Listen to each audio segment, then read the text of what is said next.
Hello everyone, प्यारे बच्चों। आज की इस वीडियो में हम बात करेंगे मेडाइवल सोसाइटी। सब्जेक्ट है हमारा ग्लोबल पर्सपेक्टिव। ठीक है, ये जो सब्जेक्ट है इसमें हम वन शॉट वीडियो करने वाले हैं। हिंदी मीडियम में आपको करा रहा हूँ। ठीक है, और जितने भी इंपॉर्टेंट क्वेश्चन बनते हैं वो सारे के सारे क्वेश्चन मैं आपको इस वीडियो में करा दूंगा। और आज से 10 12 15 दिन पहले हमने एक और वीडियो बना रखी है हिंदी मीडियम में।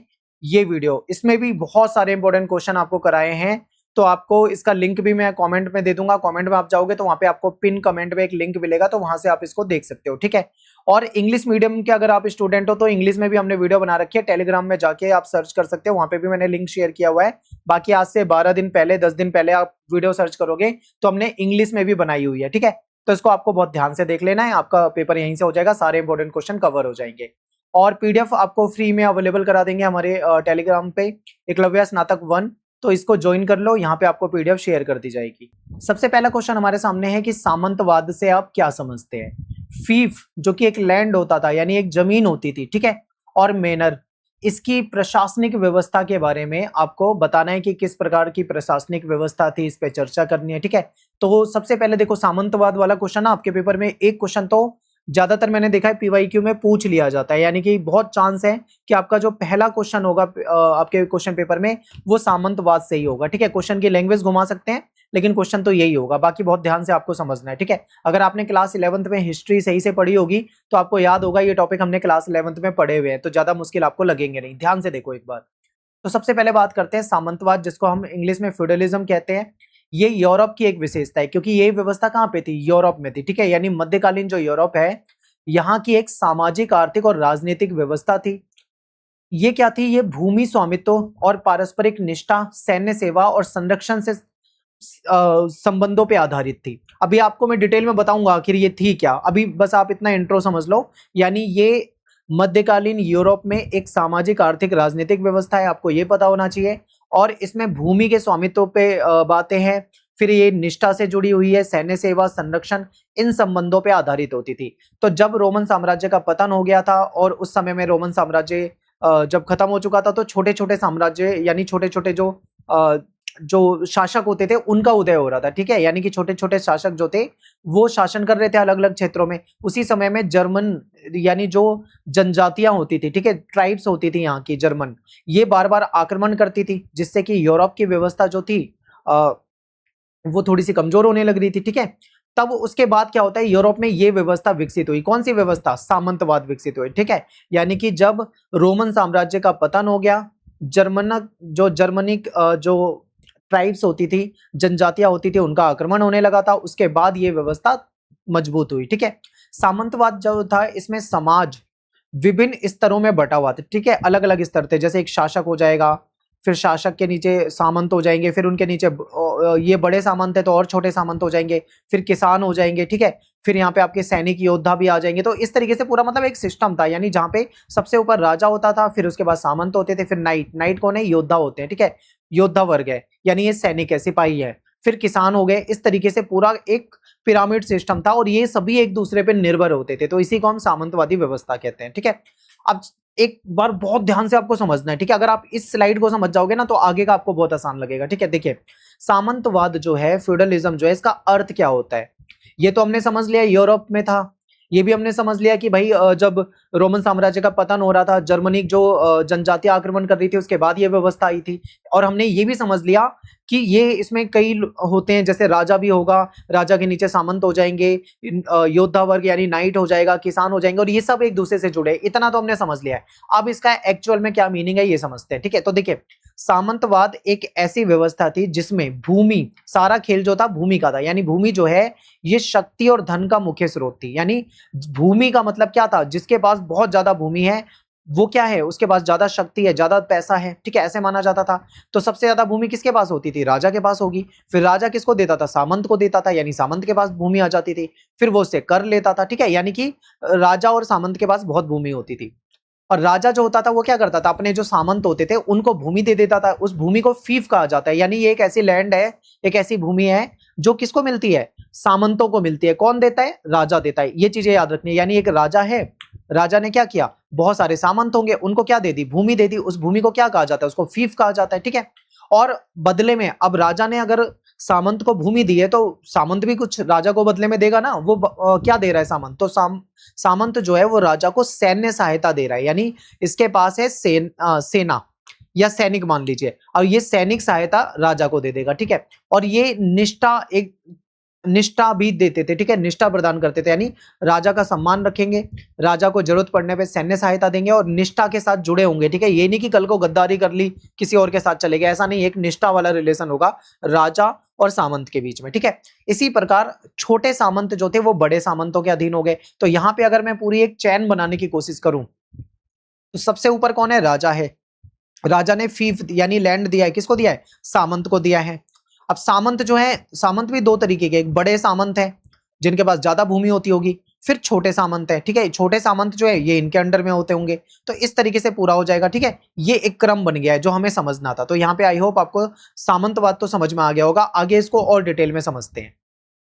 तो ये जो सामंतवाद है इसकी कुछ विशेषताओं को जानेंगे तो और अच्छे से समझ में आ जाएगा, ठीक है। तो देखिए सामंतवाद की क्या विशेषता थी, तो इसमें क्या है, भूमि आधारित अर्थव्यवस्था, यानी जो अर्थव्यवस्था थी वो भूमि पे आधारित थी, ठीक है। तो सबसे पहला ये याद रखना है कि भूमि सबसे मुख्य है, ठीक है, क्योंकि भूमि जो है उसी से कर मिलता है, उसी पे खेती होती है, तो भूमि क्या है, सबसे ज्यादा इंपॉर्टेंट है।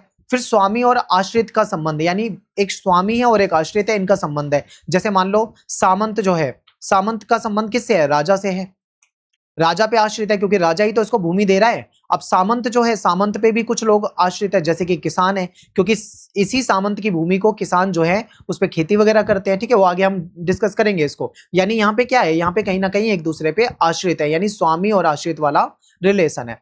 फिर सैन्य सेवा के बदले भूमि अनुदान, यानी अब देखो राजा सामंत को भूमि क्यों दे रहा है, क्योंकि बदले में सैन्य सेवा ले रहा है, समझ रहे हो, यानी सैन्य सेवा के बदले भूमि अनुदान दे रहा है। सत्ता का विकेंद्रीकरण, विकेंद्रीकरण का और दो शब्द होते हैं, एक होता है केंद्रीकरण और एक होता है विकेंद्रीकरण। अब यहाँ पे भी इस दोनों शब्दों का मतलब समझ लो। मान लो एक राजा है, अब राजा के पास सारी पावर है, राजा ही सब कुछ चला रहा है, तो ऐसी सत्ता को हम बोलेंगे केंद्रीकरण, ठीक है। अब अगर मान लो राजा ने कुछ पावर सामंत को दे दी, फिर सामंत ने कुछ पावर किसी और को दे दी, फिर उसने किसी और को पावर दे दी, तो इस तरीके से जो सिस्टम होता है इसे बोलते हैं सत्ता का विकेंद्रीकरण, यानी शक्तियां जो होती है बट जाती है। फॉर एग्जांपल यहाँ पे आपको समझ में आया होगा तो अच्छी बात है, नहीं तो आपको एक और एग्जांपल देता हूं। जैसे हमारे भारत में हमारी एक केंद्र की सरकार होती है जो सबसे ताकतवर होती है, फिर हमारी राज्य की सरकार होती है, फिर हमारी स्थानीय सरकार होती है, ठीक है, लोकल गवर्नमेंट, यानी सत्ता जो है वो किसके हाथ में जा रही है, केंद्र के हाथों में भी पावर है, राज्य के हाथ में भी कुछ शक्तियां है, और जो स्थानीय सरकार है उसके हाथों में भी शक्तियां है। इसी को कहा जाता है सत्ता का विकेंद्रीकरण। यानी यहाँ पे क्या था, सत्ता का विकेंद्रीकरण था।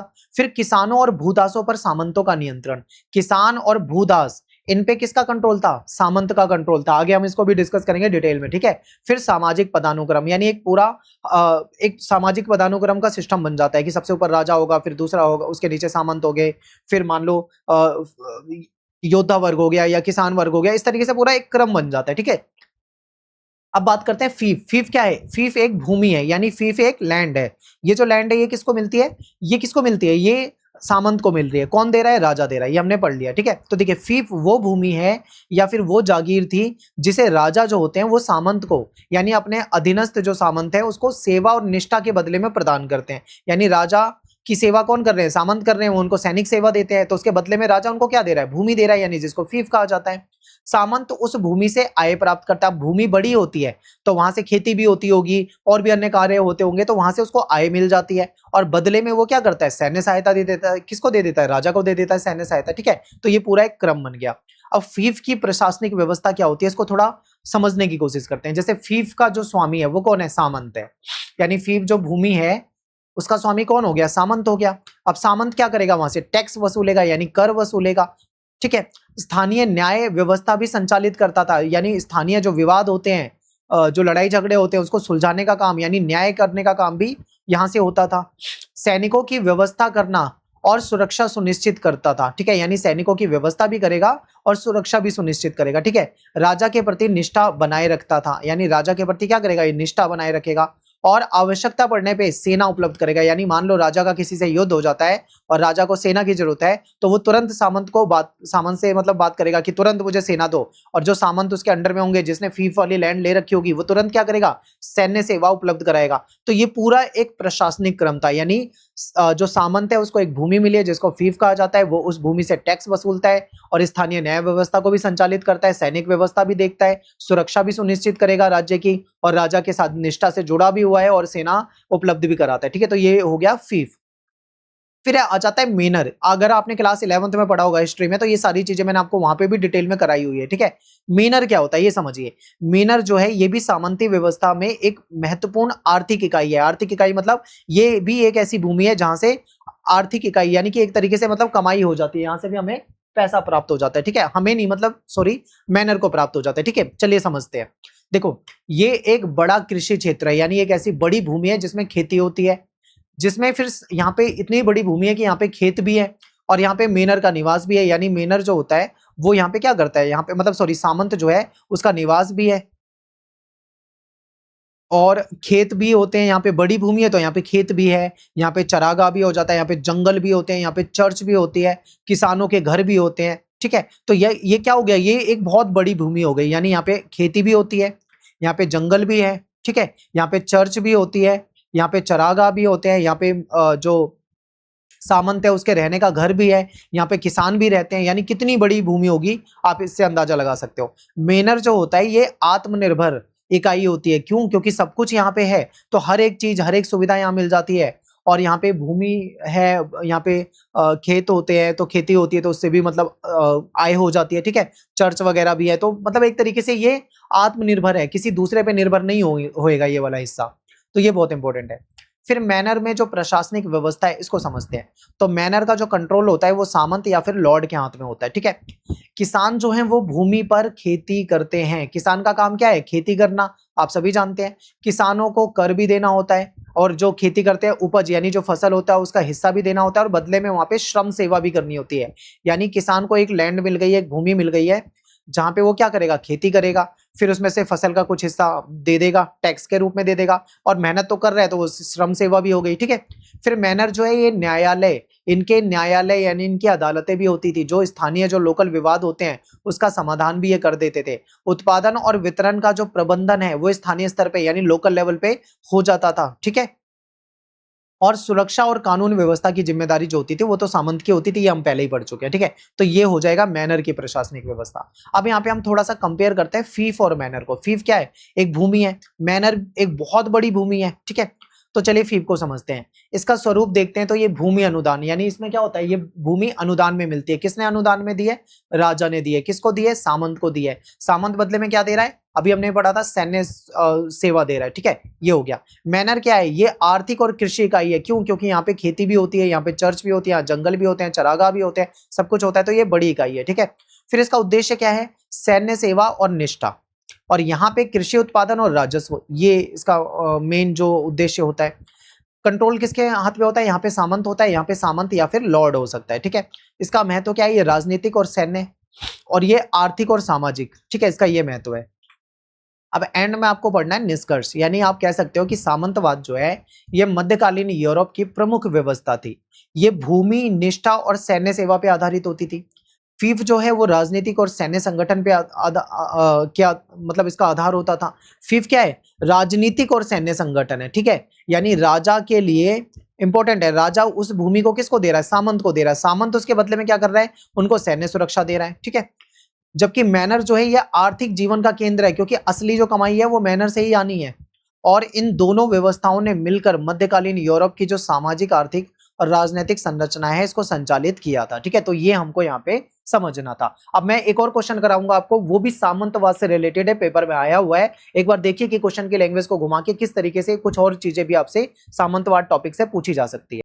चलिए अगला क्वेश्चन देखते हैं। पश्चिमी यूरोप में सामंतवाद के उदय में महत्वपूर्ण विकासों का मूल्यांकन कीजिए। यानी पश्चिमी यूरोप में जो सामंतवाद का उदय हुआ है, ये उदय क्यों हुआ है, इसके पीछे क्या कारण है, कौन से महत्वपूर्ण विकास हैं जिसके कारण ये हो पाया है, इसका आपको मूल्यांकन करना है। ठीक है, बिल्कुल सीधा साधा क्वेश्चन है। अब इसको समझते हैं कि आखिर ये है क्या। अगर आपने सामंतवाद समझ लिया तो आपको ये बहुत आसान लगेगा। ठीक है, तो देखिए पश्चिमी यूरोप में सामंतवाद यानी जो फ्यूडलिज्म है, ये मध्यकालीन समाज की एक प्रमुख सामाजिक, आर्थिक और राजनीतिक व्यवस्था थी। ठीक है, इसका विकास जो है वो क्यों हुआ है? क्योंकि रोमन साम्राज्य का पतन हो गया था, जर्मनिक आक्रमण हो रहे थे, कृषि आधारित अर्थव्यवस्था हो चुकी थी। ठीक है, और चर्च का प्रभाव काफी ज्यादा होता था, भूमि आधारित संबंध जो थे, इसका परिणाम स्वरूप ये हो पाया था। तो सामंतवाद जो था, इसने यूरोप के जो मध्यकालीन समाज है, इसको बहुत गहराई से प्रभावित किया था। ठीक है, चलिए समझते हैं एक एक पॉइंट को। सबसे पहला जो इसका कारण है वो है रोमन साम्राज्य का पतन। क्योंकि देखो, रोमन साम्राज्य यानी पश्चिमी रोमन साम्राज्य का पतन हुआ, इसके बाद वहां पे राजनीतिक एकता जो थी वो खत्म हो गई। अब यहाँ पे केंद्रीय सत्ता तो जो थी वो कमजोर हो चुकी थी, तो यहाँ पे स्थानीय शक्ति जो थी वो उभरने लगी थी। ठीक है, इससे क्या हुआ? अब केंद्रीय सत्ता कमजोर है, स्थानीय शक्ति उभर रही है, तो इससे सुरक्षा जो है और प्रशासन की जो जिम्मेदारी है वो स्थानीय भूस्वामियों के हाथों में चली गई। क्योंकि उस समय में ये जो भूस्वामी होते थे, जो जमीनों के बड़े बड़ी जमीनों के मालिक होते थे, यही पावरफुल थे, तो सत्ता इनके हाथ में चली गई थी। अब सुरक्षा भी यही करते थे, प्रशासन भी यही चलाते थे, इसी के कारण सामंतवाद की नींव रखी। ठीक है, इसी की वजह से सामंतवाद आया। तो ये तो हो गया सबसे पहला पॉइंट। दूसरा पॉइंट है जर्मनिक आक्रमण। यानी देखो क्या होता था, जो जर्मनिक जनजाति थी, यानी यहाँ पे जो ट्राइब्स होती थी, ये लगातार क्या कर रही थी? आक्रमण करती थी। इसकी वजह से यूरोप में अस्थिरता पैदा हो गई, बार बार ये आक्रमण कर देते थे। इन जनजातियों ने रोमन संस्थाओं को अपनाया, क्योंकि ये भाई रोमन साम्राज्य को सही मानते थे। अब वो उसका तो पतन हो गया, लेकिन ये रोमन संस्थाओं को अपनाते हैं। ठीक है, फिर धीरे धीरे स्थानीय शासक वर्ग जो था, और स्थानीय शासक वर्ग तो तैयार हुआ, साथ के साथ एक योद्धा वर्ग का भी विकास होता है। ठीक है, और इससे सामंती संबंध जो थे और मजबूत हुए। ठीक है, यानी एक स्थानीय शासक वर्ग बन गया और एक योद्धा वर्ग बन गया, तो कहीं ना कहीं इनके आपस में रिलेशन है, तो इससे क्या होता है? सामंती संबंध का निर्माण हुआ। तीसरा पॉइंट है सुरक्षा की आवश्यकता। अब मध्यकालीन यूरोप में लगातार युद्ध होते थे, भाई कई बार आक्रमण हो जाते थे, और आक्रमण के कारण जो लोग थे, उन जो वहां की जनता थी, उनको सुरक्षा की आवश्यकता महसूस हुई कि भाई ऐसे तो काम नहीं चलेगा। अगर हम ऐसे ही मान लो बार बार आक्रमण होते रहे तो भाई लोग मरते रहेंगे, कहीं ना कहीं इनको क्या चाहिए? सुरक्षा चाहिए। तो फिर किसान और जो सामान्य लोग थे, ये शक्तिशाली भूस्वामियों की शरण में रहने लगे। यानी इन्होंने उनसे जाके बोला कि भाई हमें सुरक्षा चाहिए, आप ताकतवर हो, आप ही हमारी रक्षा कर सकते हो, तो ये उनकी शरण में चले गए। यानी यहाँ पे एक संबंध क्रिएट हो गया भूस्वामियों का और किसान और सामान्य लोगों का। फिर बदले में श्रम और सेवाएं प्रदान करते थे। ठीक है, यानी वो कहते थे कि चलो ठीक है, हम तुमको सुरक्षा दे देते हैं, बदले में हमें भी चाहिए। वो कहते हैं क्या चाहिए? हमको चाहिए श्रम, यानी आप हमारे खेतों में काम कर लो। किसानों से बोला कि आप हमारे खेतों में काम कर लो, और सामान्य लोगों से बोला कि हमें सर्विसेज दे दो। ठीक है, विभिन्न प्रकार की सेवाएं होती हैं। तो इससे स्वामी और आश्रित का संबंध यहाँ पे विकसित हुआ, जो कि आपको फ्यूडलिज्म में, सामंतवाद में दिखेगा आगे।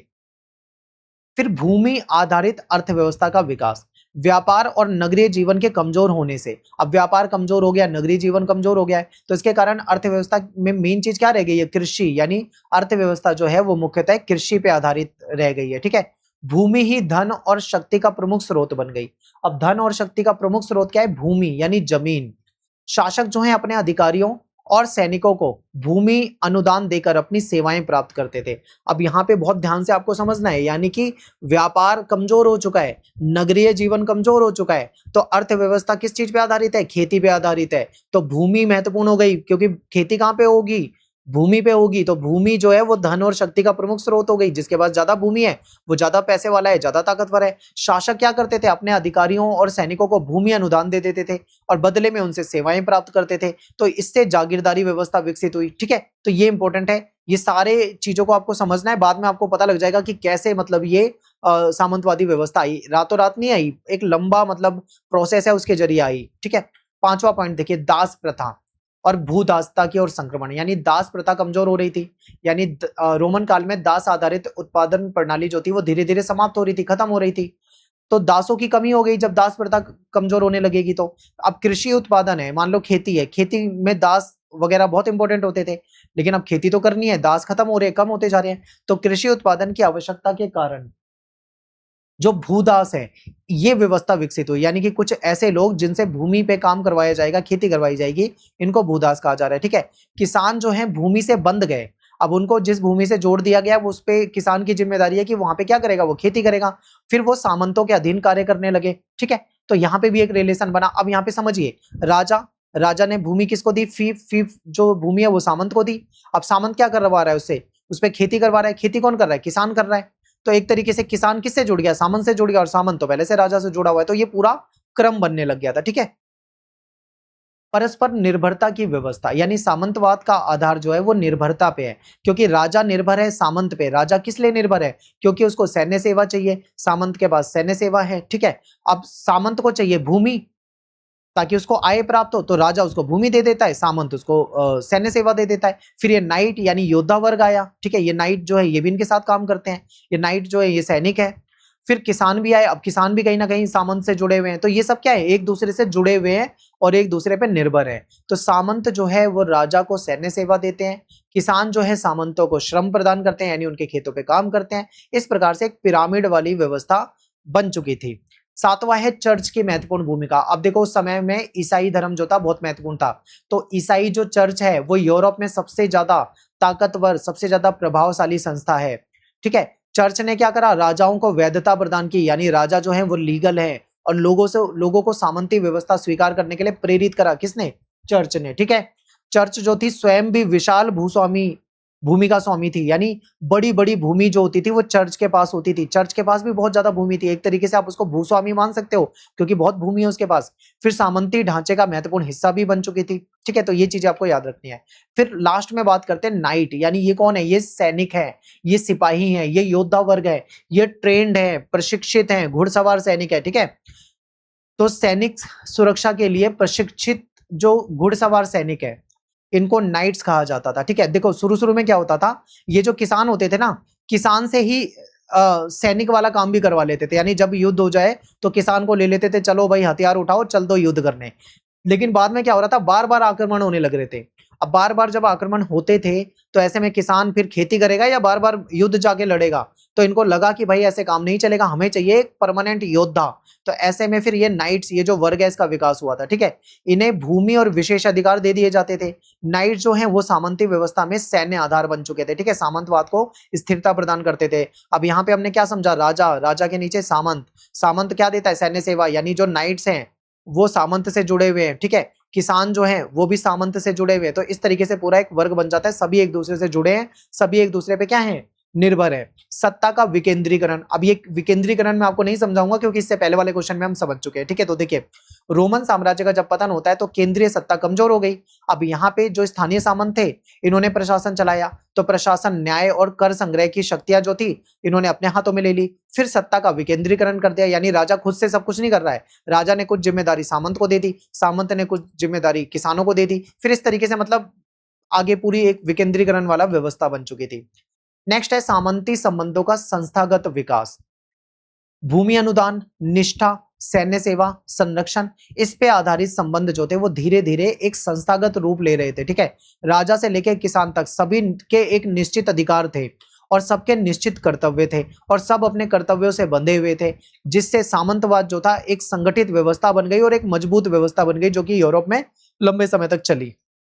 अब आपको लास्ट में बताना है निष्कर्ष, यानी आप कह सकते हो कि अतः पश्चिमी यूरोप में सामंतवाद का उदय जो था उसके पीछे बहुत सारी ऐतिहासिक प्रक्रिया है। ये रातों रात होने वाली घटना नहीं है, बहुत लंबे समय तक ये हुई थी। कई घटनाएं ऐसे हुई थी जिसकी वजह से सामंतवाद वहां पे पनपा। ठीक है, और वो सारे पॉइंट मैं आपको पहले से ही बता चुका हूं, जैसे कि रोमन साम्राज्य का पतन इसका एक कारण है, जो जर्मनी की जनजाति आक्रमण कर रही थी ये भी इसका कारण है, सुरक्षा की आवश्यकता महसूस हुई ये भी इसका कारण है, भूमि आधारित अर्थव्यवस्था हो चुकी थी, नगर कमजोर हो गए थे ये भी इसका एक कारण है, दास प्रथा खत्म हो रही थी। ठीक है, ये भी एक कारण है, चर्च का प्रभाव भी एक इसका प्रमुख कारण है, सत्ता का विकेंद्रीकरण जो था, इन सब ने क्या करा, सामंतवाद के विकास में महत्वपूर्ण भूमिका निभाई। आई होप आपको बहुत अच्छे से समझ में आया होगा। कमेंट में जरूर बता के जाना है। ठीक है, जो भी वीडियो देख रहा है कमेंट में बताना आपको अच्छे से समझ में आया या नहीं आया। चलते हैं अगले क्वेश्चन पे। नेक्स्ट क्वेश्चन है, ईसाई धर्म ने यूरोप के सामाजिक और सांस्कृतिक जीवन को किस प्रकार प्रभावित किया? यानी जो ईसाई धर्म है इसने यूरोप में जो सामाजिक और सांस्कृतिक जीवन था इसको कैसे प्रभावित किया था, ये आपको यहाँ पे बताना है। ठीक है, यानी क्रिश्चियनिटी को बहुत ध्यान से आपको समझाना है कि कैसे इसने यूरोप में परिवर्तन करा है। तो देखिए मध्यकालीन यूरोप की बात करें तो यहाँ पे जो क्रिश्चियनिटी है, ईसाई धर्म है, ये केवल एक धर्म नहीं था बल्कि सामाजिक, सांस्कृतिक, राजनीतिक और नैतिक जीवन का भी आधार था। जैसे ही पश्चिमी रोमन साम्राज्य का पतन होता है उसके बाद जो चर्च है यह यूरोप की सबसे ताकतवर संस्था बन जाती है। ठीक है, यानी चर्च जो थी वो सबसे ताकतवर संस्था बन गई थी। ईसाई धर्म ने विभिन्न जातियों और क्षेत्रों को एक साझा सांस्कृतिक पहचान प्रदान की थी तथा यूरोपीय समाज को संगठित करा। ठीक है, और महत्वपूर्ण भूमिका निभाई उनको संगठित करने में। तो अब एक एक करके हम इसे समझेंगे पॉइंट में। सबसे पहला पॉइंट है कि यूरोप की एकता और सांस्कृतिक समन्वय, यानी ईसाई धर्म जो है इसने यूरोप के जो विभिन्न क्षेत्र हैं और यहाँ पे बहुत सारी जनजातियां रहती थी, ठीक है, तो इन अलग अलग क्षेत्रों को और अलग अलग जनजातियों को एक सूत्र में बांधने का काम किया, यानी इनके बीच में एकता स्थापित करने का प्रयास किया, ठीक है। फिर गोथ हो गई, वेंडल हो गई, फ्रैंक्स हो गई, ये सब जनजातियां हैं, ये सब जर्मनिक जनजातियां हैं, ठीक है। धीरे धीरे ईसाई धर्म में ये सारी जनजातियां शामिल हो गई। जैसे जैसे क्रिश्चियन बनते गए तो इनका जो सांस्कृतिक समन्वय भी होता गया, एक जैसे ये कल्चर को फॉलो करने लगे। फिर सांस्कृतिक एकता भी इनके बीच में क्या हुई, बढ़ने लगी, ठीक है, उसको भी बढ़ावा मिला। सेकेंड पॉइंट है चर्च का सामाजिक जीवन पे प्रभाव, यानी चर्च जो था वो मध्यकालीन समाज में प्रमुख मार्गदर्शक था, ठीक है। चाहे किसी का जन्म हो, विवाह हो या मृत्यु हो या अन्य सामाजिक संस्कार हो, वो सब चर्च के माध्यम से ही होते थे, ठीक है। अंतिम संस्कार तक चर्च के द्वारा ही कराया जाता था। किसी का जन्म होगा, नामकरण वगैरह जो भी हो वहां पे प्रथा रही होगी, या मान लो किसी का विवाह कराना है तो उसमें भी चर्च का रोल था। हर जगह चर्च का ही रोल होता था, ठीक है। लोगों की जो डेली लाइफ थी उसमें नैतिक व्यवहार और सामाजिक मूल्यों पे चर्च का बहुत ज्यादा प्रभाव होता था। थर्ड पॉइंट है शिक्षा और ज्ञान का प्रसार। मठों यानी जो मोनेस्ट्रीज थी और चर्च, इन्होंने शिक्षा के विकास में भी महत्वपूर्ण योगदान दिया, ठीक है। मठ जो थे यहाँ पे धार्मिक ग्रंथों का अध्ययन किया जाता था, यहाँ पे जो बाइबल वगैरह होती थी वो पढ़ी जाती थी, लेखन और अनुवाद किया जाता था, ठीक है, ट्रांसलेशन भी होती थी, लिखा जाता था, और इससे क्या हुआ, ज्ञान और शिक्षा का संरक्षण भी इनके द्वारा ही हुआ।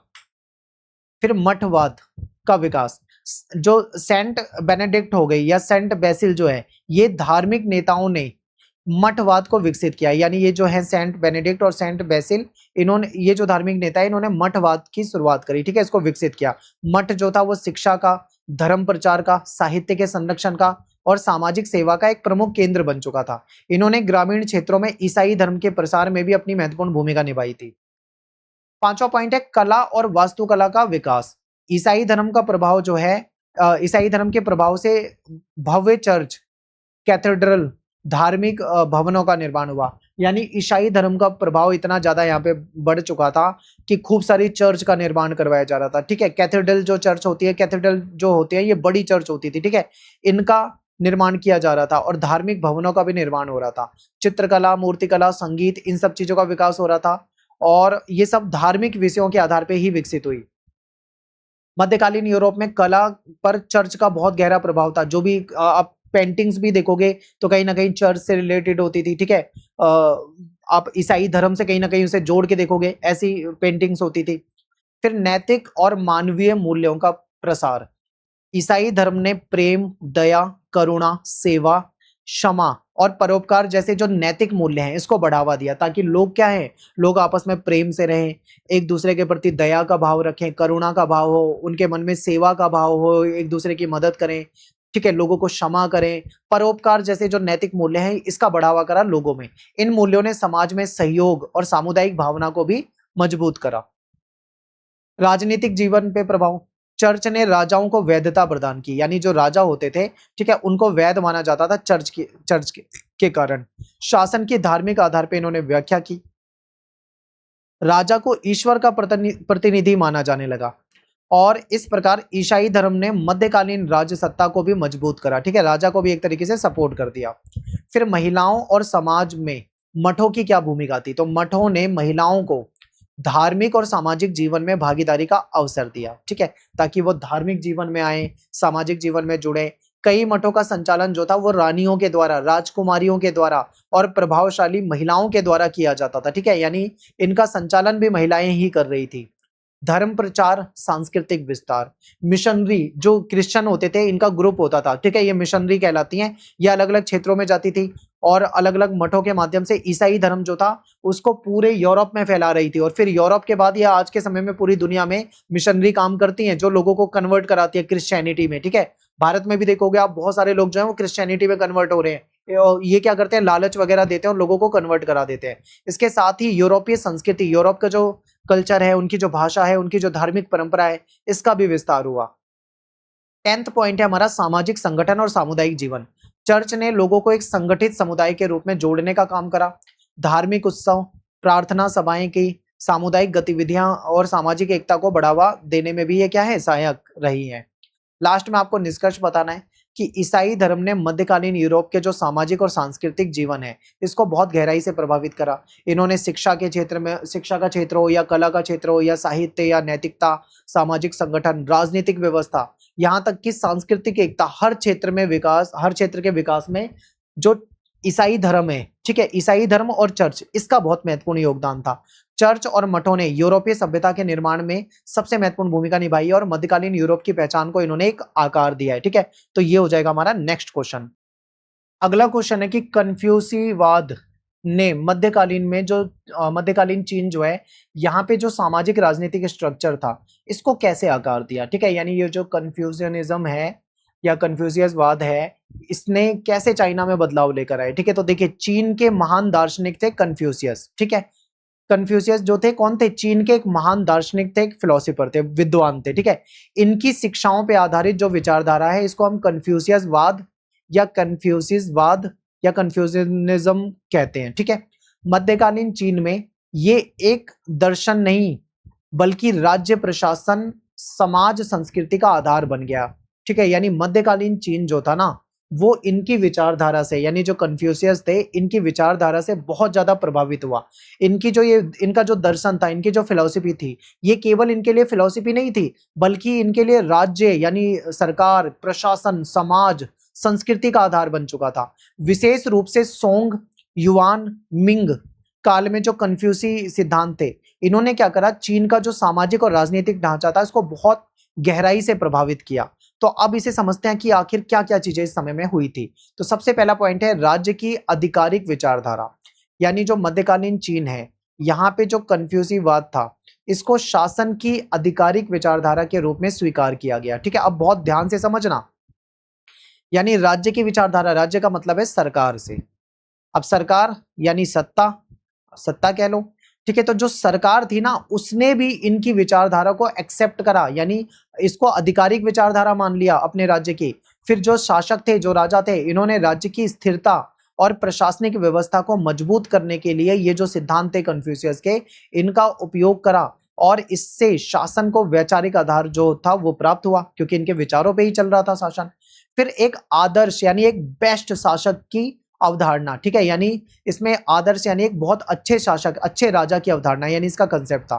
तो कन्फ्यूशियसवाद जो है इसके अनुसार अगर हम देखें तो शासक को कैसा होना चाहिए, नैतिक, न्यायप्रिय और प्रजा वत्सल होना चाहिए। ठीक है, यानी शासक को कैसा होना चाहिए, जो नैतिक भाव अपने अंदर रखता हो। ठीक है, यानी जो गुणी व्यक्ति हो, जो दयालु व्यक्ति हो, जो एक अच्छा इंसान हो। ठीक है, न्यायप्रिय हो यानी न्याय को सपोर्ट करता हो, प्रजा की भलाई के लिए काम करता हो, ऐसा शासक होना चाहिए। ये कन्फ्यूशियसवाद में कहा गया था। ठीक है, इसमें राजा का मुख्य कर्तव्य क्या था, जनता का कल्याण करना, यानी जनता का कल्याण करेगा राजा तो वो बेहतर होगा, आदर्श राजा होगा। ठीक है, ये इसमें अवधारणा थी। यदि शासक अपने कर्तव्यों का पालन नहीं करता तो वह स्वर्ग के आदेश को खो सकता है। ठीक है, यानी राजा अगर मान लो अपने कर्तव्यों का पालन नहीं करेगा तो वो स्वर्ग के आदेश को खो देगा। कहने का मतलब क्या है कि राजा को, मतलब एक तरीके से ये माना जाता था कि राजा को एक ईश्वर के प्रतिनिधि के रूप में देखा जाता है कि वो जनता के लिए आया हुआ है, जनता के कल्याण के लिए आया हुआ है। अगर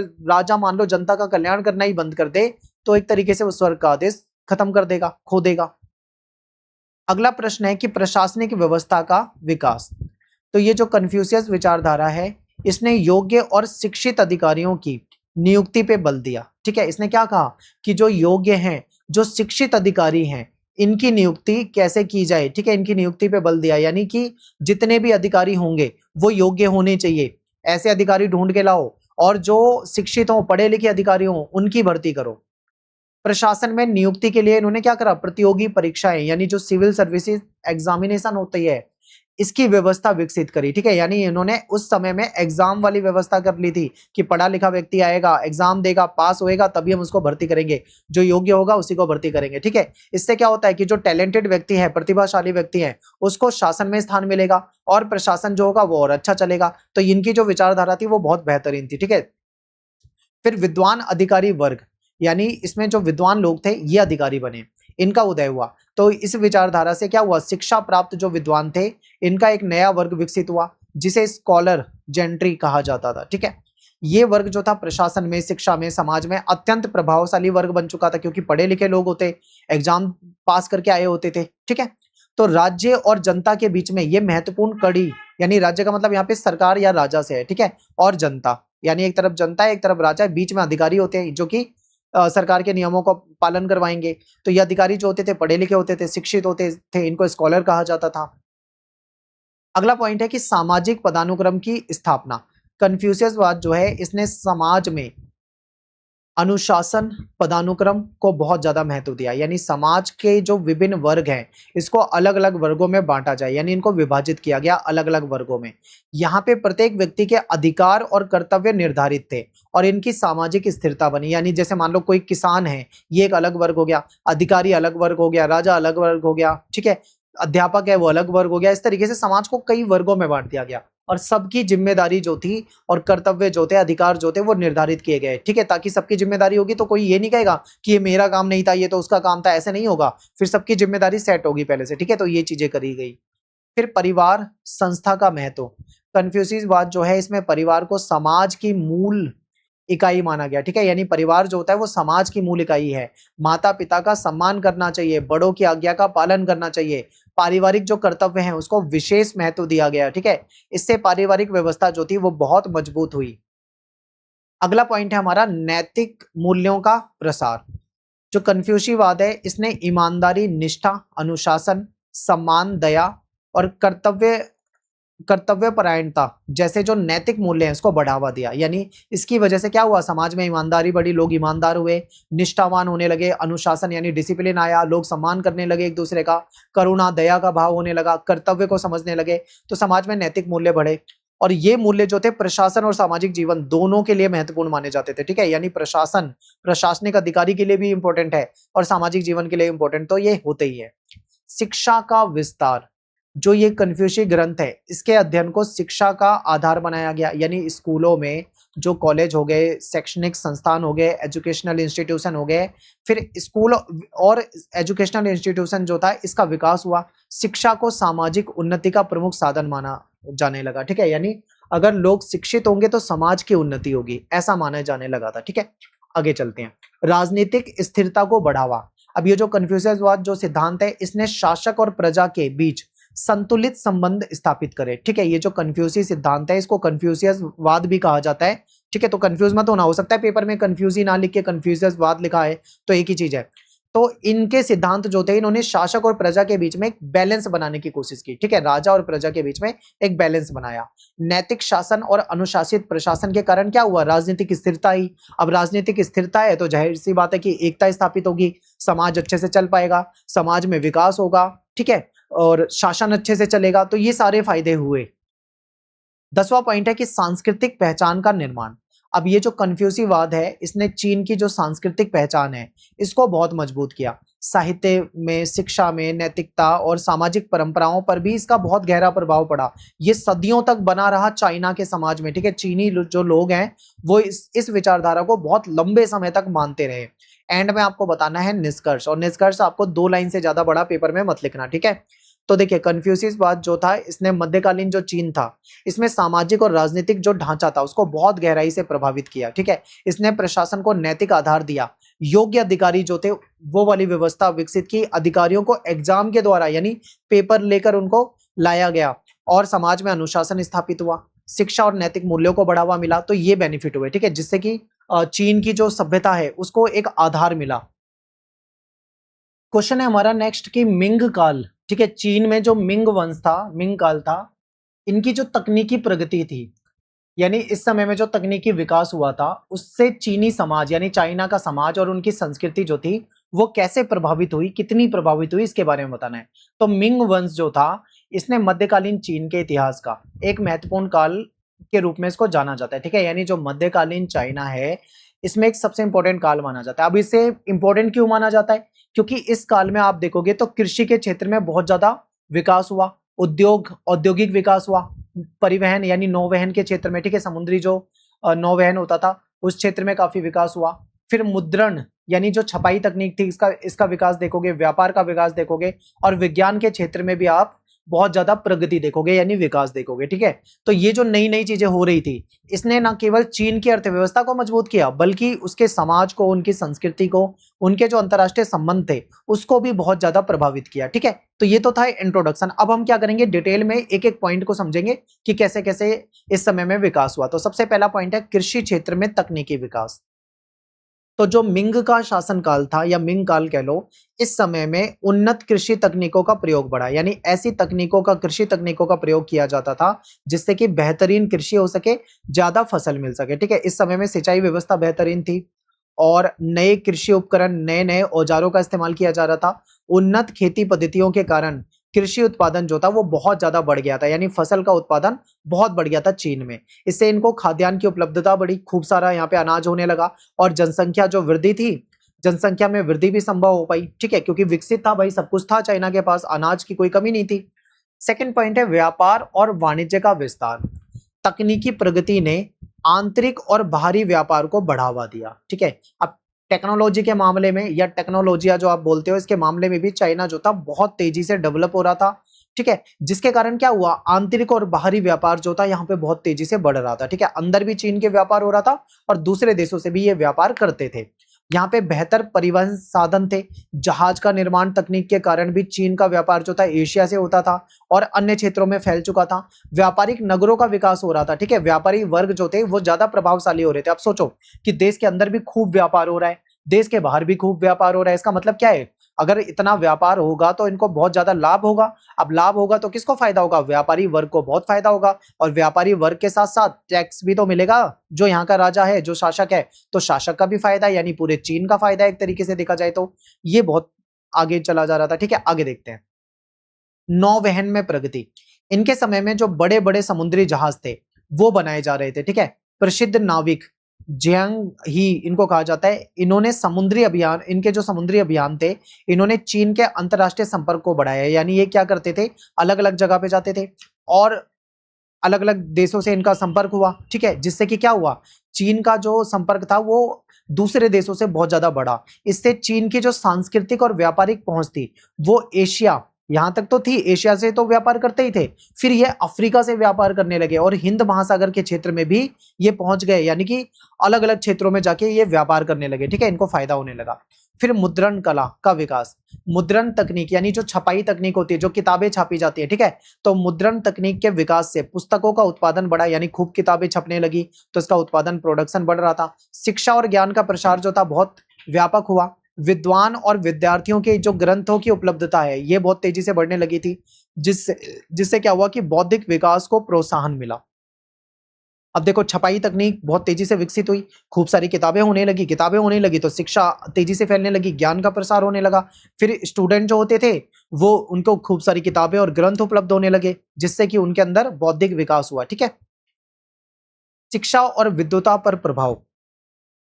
तकनीकी प्रगति के कारण जो एजुकेशनल कंटेंट है ये आसानी से अवेलेबल हो गया। अब कन्फ्यूसी ग्रंथ जो थे इसका अध्ययन बहुत ज्यादा किया जाता था, बड़े लेवल पे किया जाता था। प्रशासनिक परीक्षाओं के लिए भी लोग तैयार होने लगे, यानी लोग जो प्रशासनिक जो परीक्षाएं होती है उसके लिए तैयार होने लगे और इससे एक शिक्षित वर्ग का विस्तार हुआ। अगला पॉइंट है शहरीकरण का विकास। व्यापार और उद्योग में वृद्धि हो रही थी जिस कारण से यहाँ पे नगर बढ़े और फिर नगर बढ़े तो नए नए बाजार बढ़े, फिर यहाँ पे वर्कशॉप हो गई, कार्यशालाएं हो गई और व्यापारिक जो केंद्र होते हैं ये विकसित होने लगे। इससे क्या हुआ, यहाँ पे शहरी संस्कृति आने लगी और सामाजिक गतिशीलता को बढ़ावा मिलने लगा। ठीक है, लोग गाँवों से शहरों की तरफ आने लगे और शहरीकरण बहुत तेजी से फैला। फिर नेक्स्ट है कला और संस्कृति का विकास, यानी मिंग के काल में जो चीनी मिट्टी है, चित्रकला, चीनी मिट्टी, चित्रकला, वास्तुकला, साहित्य, इन सब में बहुत ज्यादा तेजी से विकास हुआ। तकनीकी उन्नति ने कलात्मक उत्पादन की गुणवत्ता और मात्रा दोनों को बढ़ाया। मिंग काल की जो कलात्मक उपलब्धि है आज भी देखा जाए तो विश्व में बहुत ज्यादा फेमस है आज के समय में भी। नेक्स्ट है हमारा पॉइंट सामाजिक संरचना में परिवर्तन, यानी आर्थिक समृद्धि देखें, व्यापारिक विकास देखें तो इसके कारण जो व्यापारी वर्ग था इसकी स्थिति मजबूत हो गई थी, क्योंकि व्यापार बढ़ा था तो व्यापारियों जो थे उनको बहुत लाभ हो रहा था।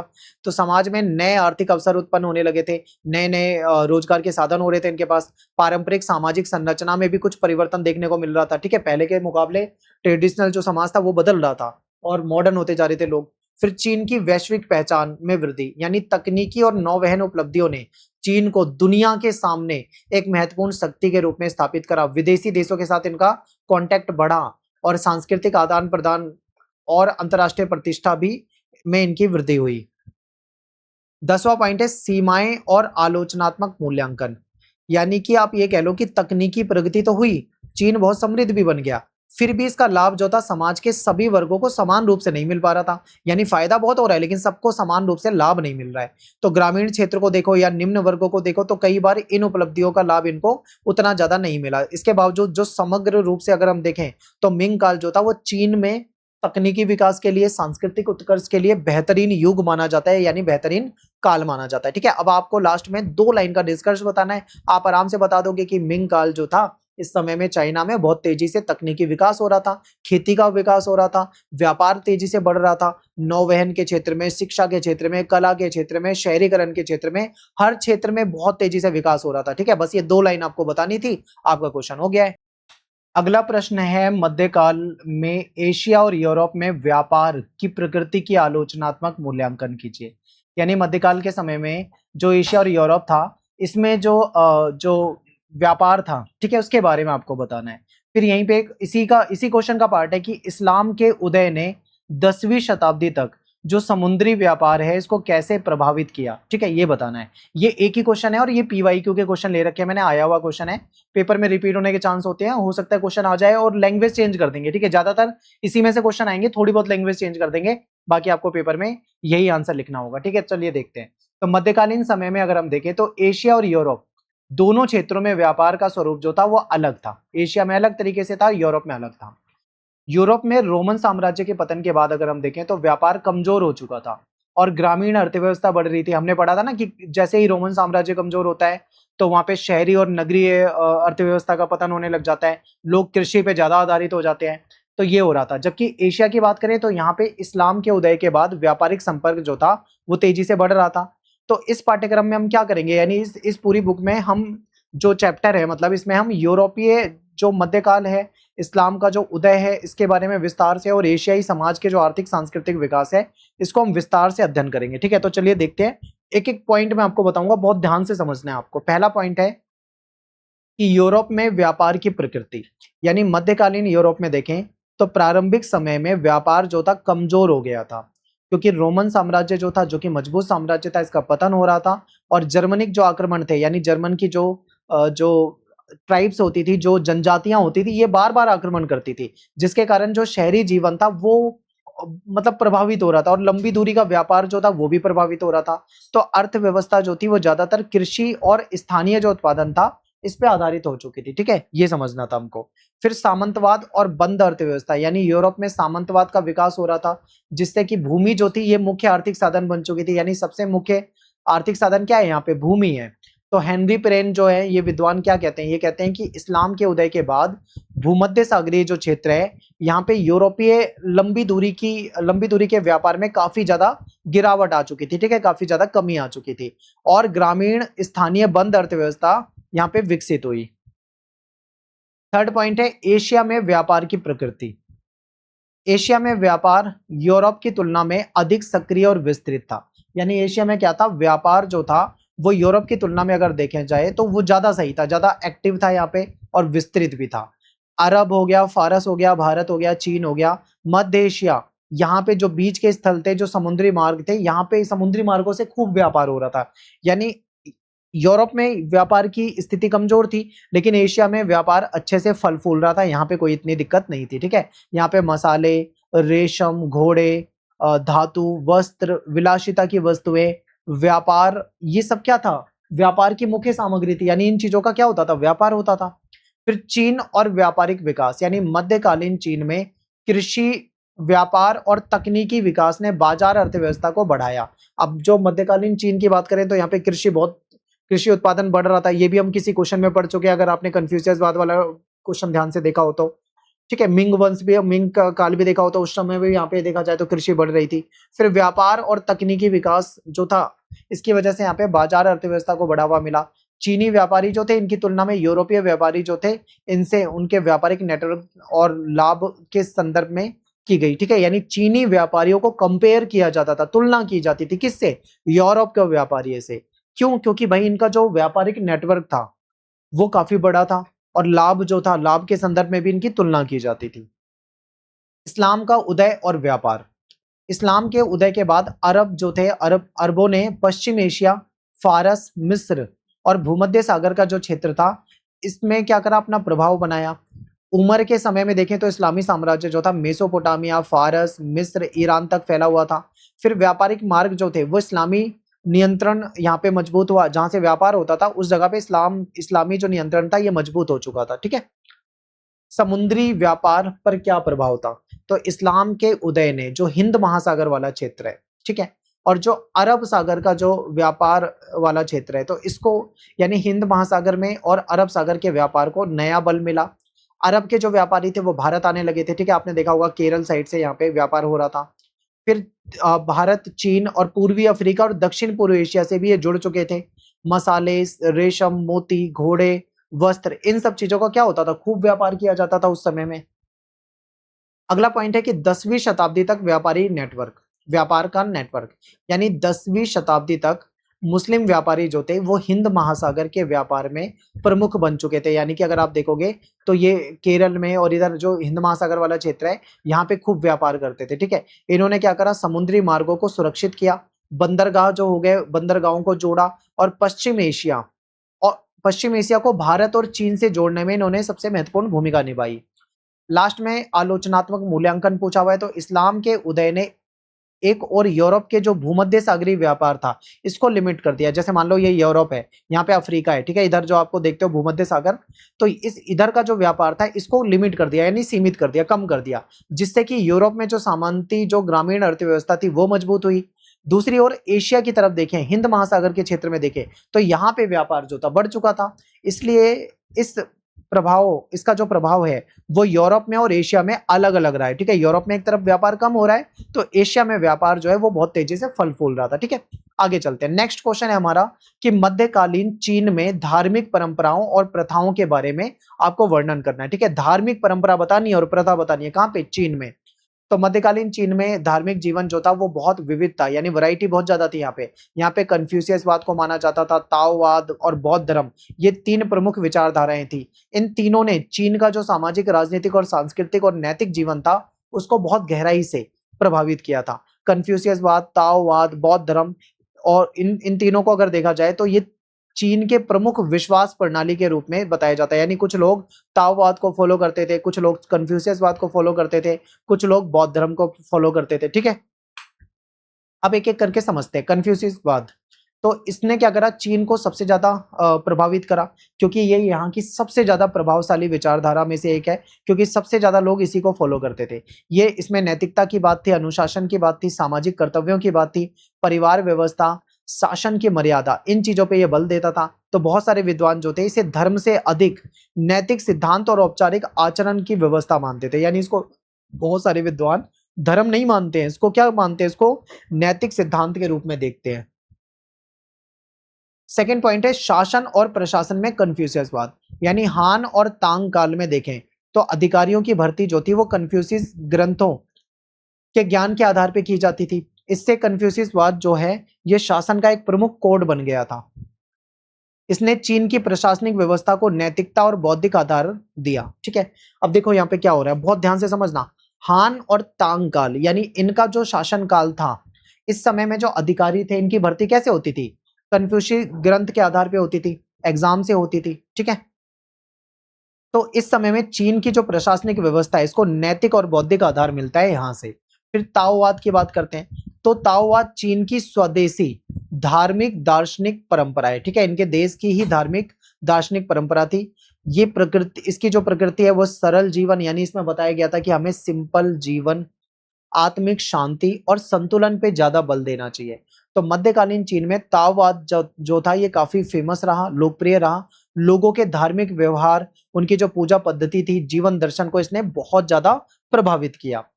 फिर नेक्स्ट पॉइंट है हमारा बौद्ध धर्म। बौद्ध धर्म जो था ये भारत में शुरू होता है। ठीक है, नेपाल से थे गौतम बुद्ध, भारत आते हैं, ठीक है। तो भारत से शुरू होता है और चीन तक पहुंचता है, फिर चीन के बाद ये अन्य देशों में पहुंचता है, ठीक है। तो ये मध्यकाल में इसका मध्यकाल में देखें तो बौद्ध धर्म का बहुत तेजी से यहाँ पे प्रभाव बढ़ रहा था। बौद्ध भिक्षु जो थे वो मठों और धार्मिक ग्रंथों, बौद्ध भिक्षुओं ने, मठों ने और धार्मिक ग्रंथों ने चीन का जो समाज था उसमें करुणा का भाव यानी दया का भाव, त्याग का भाव, ध्यान, मोक्ष की भावना को बढ़ावा दिया। बौद्ध धर्म को चीन में उत्पन्न ना होने वाली परंपरा के रूप में बताया जाता है, यानी ये चीन में उत्पन्न नहीं हुई है ये परंपरा, ठीक है। जिससे स्पष्ट क्या है कि ये धर्म यहाँ पे बाहर से आया है, यानी भारत की तरफ से गया है चीन में, ठीक है, वहां पे उत्पन्न नहीं हुआ है। मठ और भिक्षु परंपरा, बौद्ध मठ शिक्षा, ध्यान, ग्रंथों के अनुवाद और धार्मिक प्रचार का केंद्र बने। यानी जो बौद्ध मठ होते थे, यहाँ पे क्या होता था, शिक्षा दी जाती थी, मेडिटेशन किया जाता था, ग्रंथों को अनुवाद किया जाता था, धार्मिक प्रचार किया जाता था, ठीक है, धार्मिक शिक्षा का केंद्र बने हुए थे। भिक्षु जो थे इन्होंने चीन के सांस्कृतिक जीवन में महत्वपूर्ण योगदान दिया। बौद्ध धर्म ने वहां पे कला, मूर्तिकला, संगीत, वहां का लिटरेचर, इसको बहुत ज्यादा प्रभावित किया, ठीक है, क्योंकि बौद्ध धर्म से बहुत सारी चीजें उनके साहित्य में आ गई, ठीक है। अगला पॉइंट है तीनों परंपराओं का सह अस्तित्व, यानी मध्यकालीन चीन में कन्फ्यूशियसवाद ये पहली परंपरा है, ताओवाद ये दूसरी परंपरा है, बौद्ध धर्म ये तीसरी परंपरा है। ये तीनों जो थे, तीनों परंपरा साथ साथ चलते रहे। कन्फ्यूशियसवाद जो थी ये सामाजिक और राजनीतिक जीवन से जुड़ा हुआ था। ताओवाद जो था यह आध्यात्मिक और प्राकृतिक जीवन दर्शन से जुड़ा हुआ था, जबकि बौद्ध धर्म जो था ये मोक्ष, ध्यान और करुणा से संबंधित था, ठीक है। तीनों का अगर हम देखें पर्पस जो देखें वो थोड़ा थोड़ा सा मिलता हुआ भी है तो थोड़ा सा अलग भी है। नव कन्फ्यूशियसवाद का विकास, तांग काल के बाद में कन्फ्यूशियसवाद ने पुनरुत्थान किया, इसमें कुछ नई चीजें जुड़ी, ठीक है। ताओवाद की लोकप्रियता और बौद्ध धर्म के प्रभाव के बावजूद कन्फ्यूशियसवाद जो था फिर से चीनी समाज पर अपनी पकड़ मजबूत करने लगा था।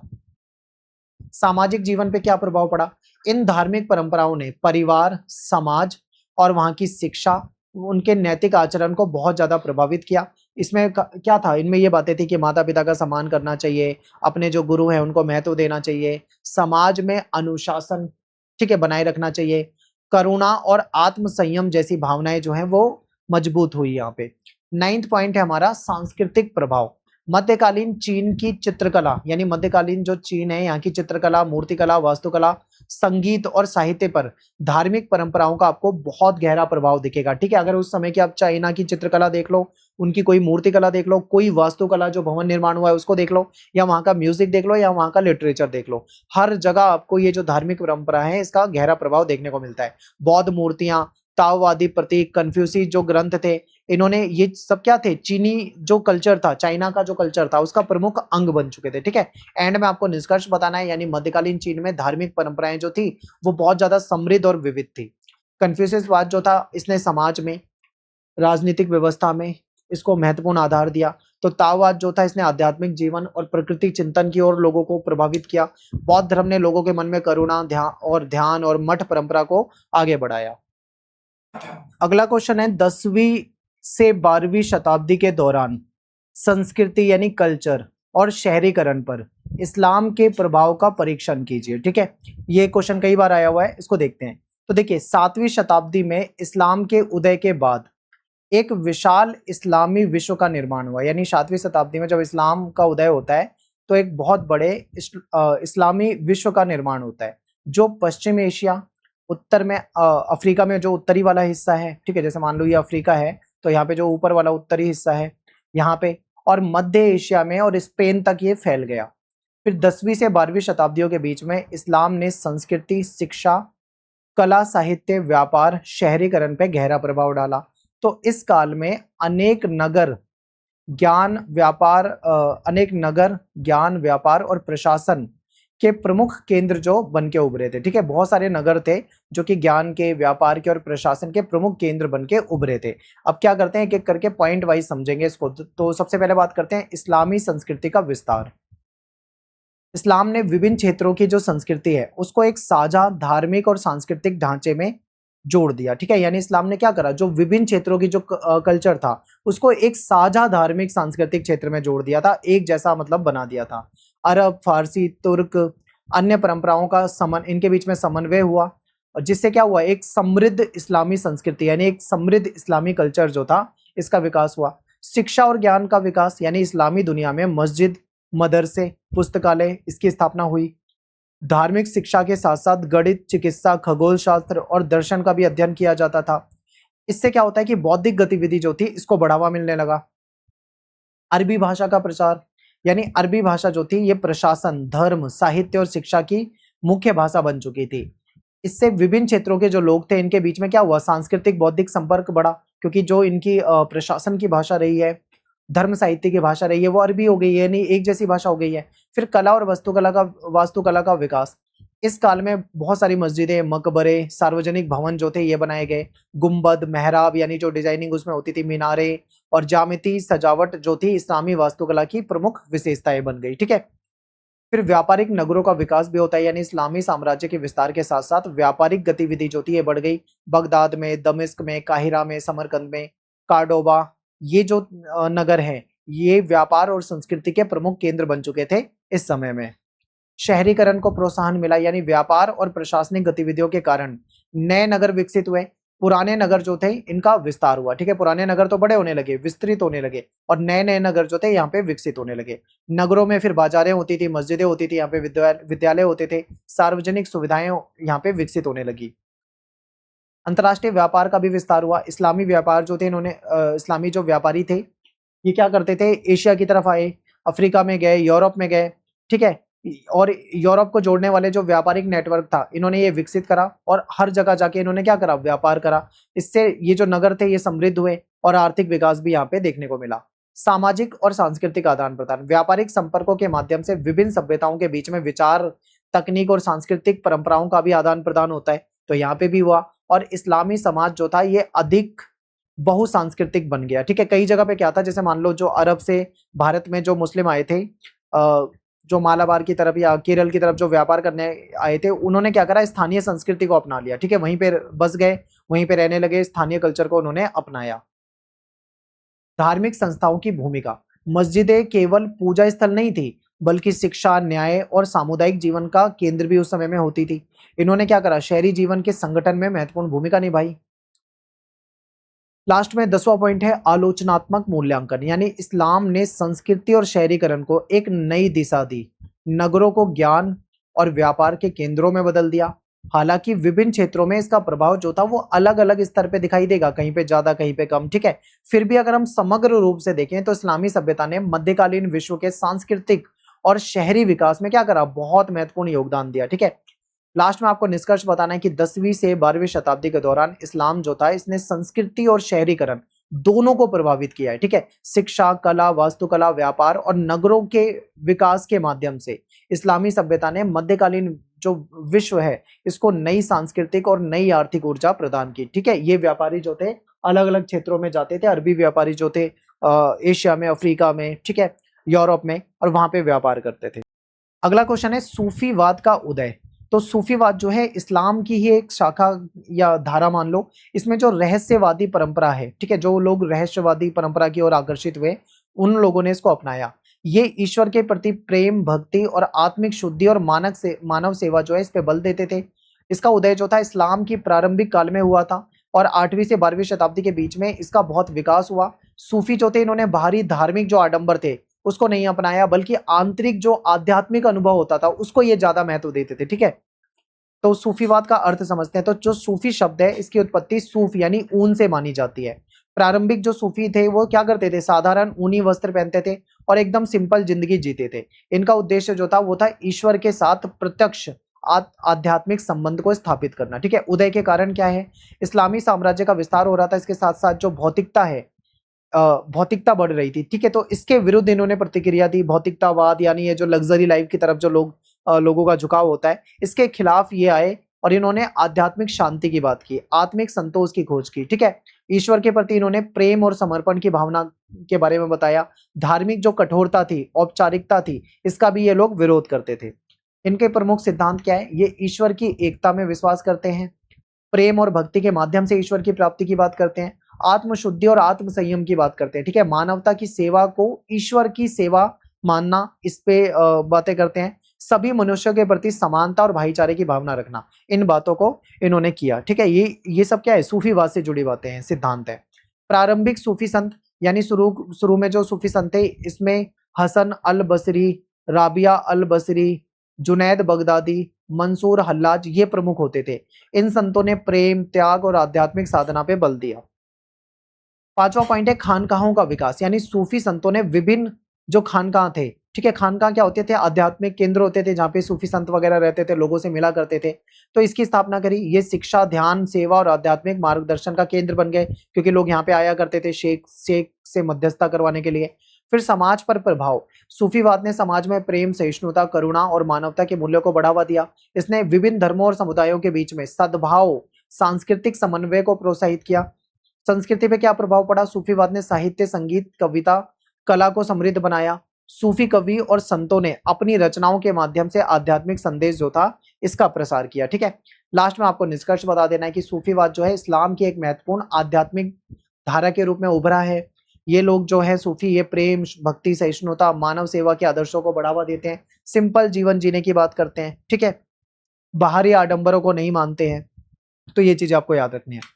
नेक्स्ट है क्वेश्चन हमारा धर्म युद्ध। देखो ये जो मैं आपको क्वेश्चन करा रहा हूं ना, ये लास्ट में ये वो वाले क्वेश्चन है जो आपके जो कमेंट वाला क्वेश्चन होता है, लास्ट में आपको दो तीन चार टॉपिक होते हैं, उस पर टिप्पणी करनी होती है, यानी शॉर्ट नोट्स बोला जाता है। जो शॉर्ट क्वेश्चन होते हैं ये वो वाले क्वेश्चन है। तो हालांकि मैंने आपको थोड़ा ज्यादा पॉइंट बताए, पर पेपर में आप थोड़ा छोटा ही लिखना, ज्यादा बड़ा आंसर मत करना। ठीक है, तो चलिए धर्म युद्ध को देखते हैं। अगर पेपर में ये शॉर्ट में आ रहा है तो शॉर्ट लिखना है। इसका परिचय देखते हैं। तो धर्म युद्ध क्या है, क्रूसेड इसको कहा जाता है। तो ये मध्यकालीन यूरोप के महत्वपूर्ण धार्मिक युद्ध थे।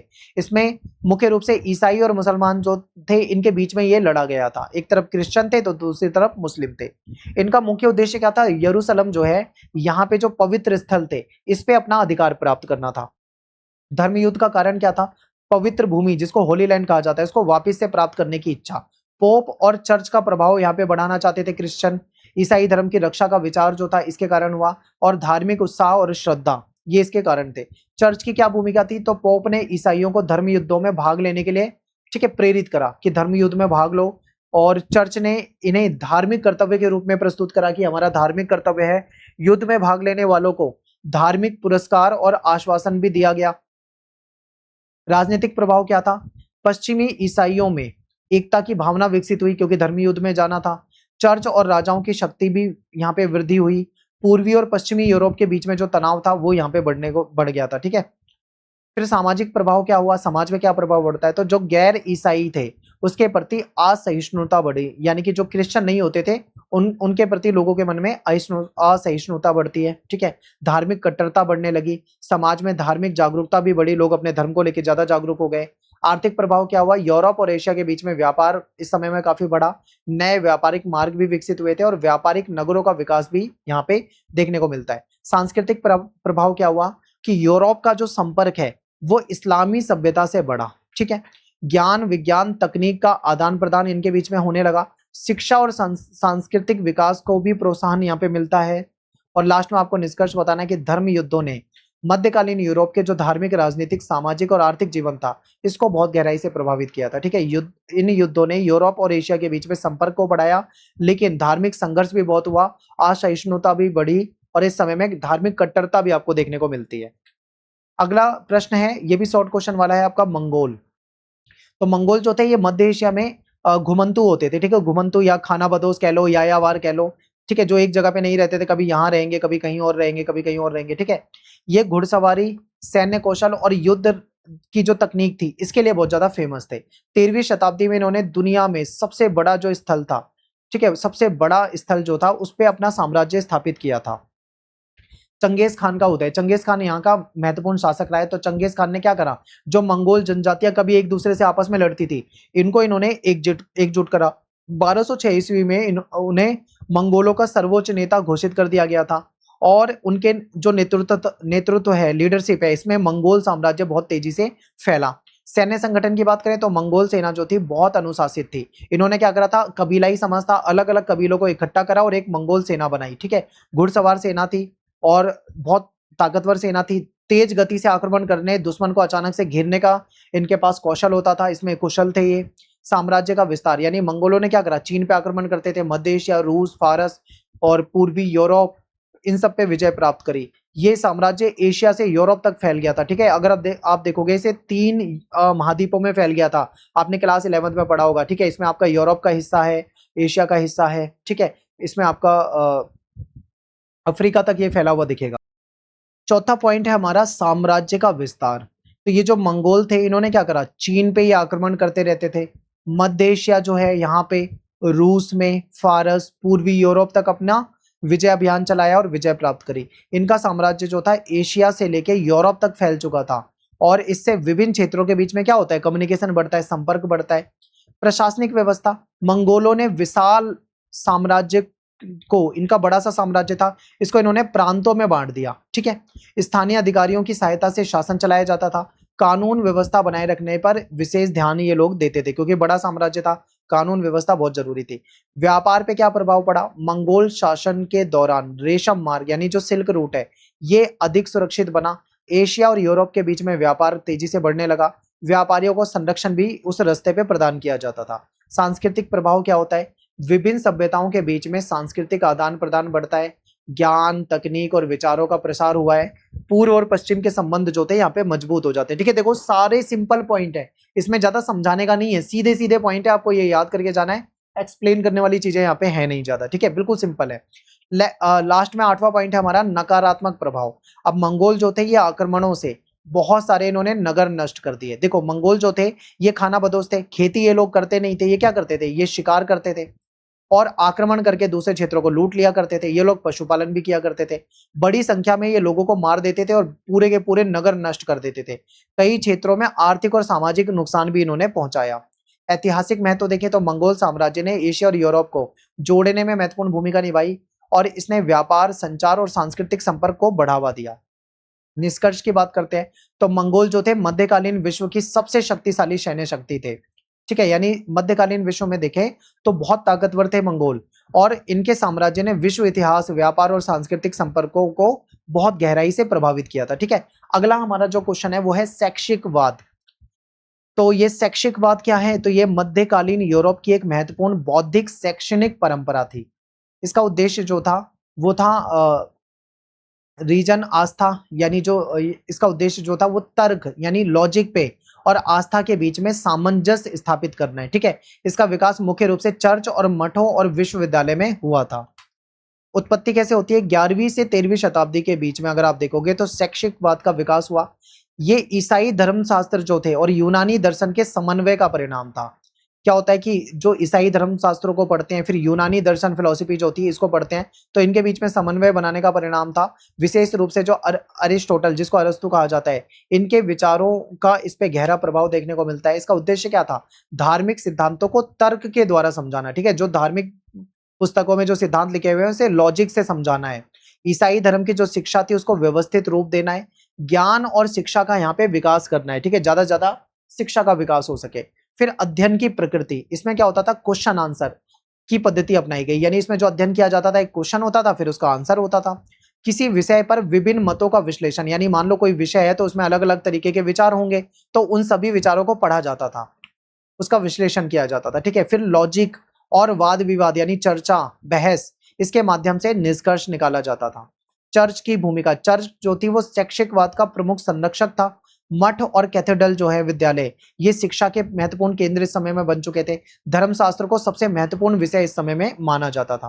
प्रमुख विद्वान में कौन थे, तो ये थॉमस जो थे, थॉमस एक्विन, ठीक है, एक्विनेस, ये जो थे ये शैक्षिकवाद के सबसे प्रसिद्ध विद्वान थे। इन्होंने तर्क और ईसाई धर्म के बीच में एक बैलेंस बनाने का प्रयास किया था। अन्य विद्वानों में पीटर हो जाएंगे, इनका भी महत्वपूर्ण योगदान रहा है।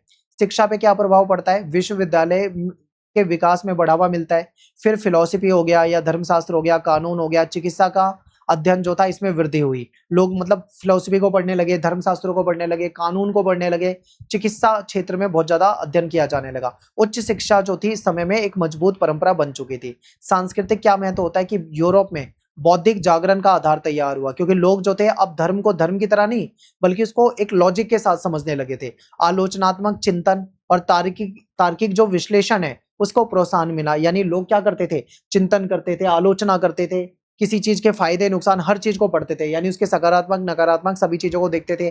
उसका लॉजिकल विश्लेषण किया जाता था, वाद विवाद होती थी, बहस होती थी।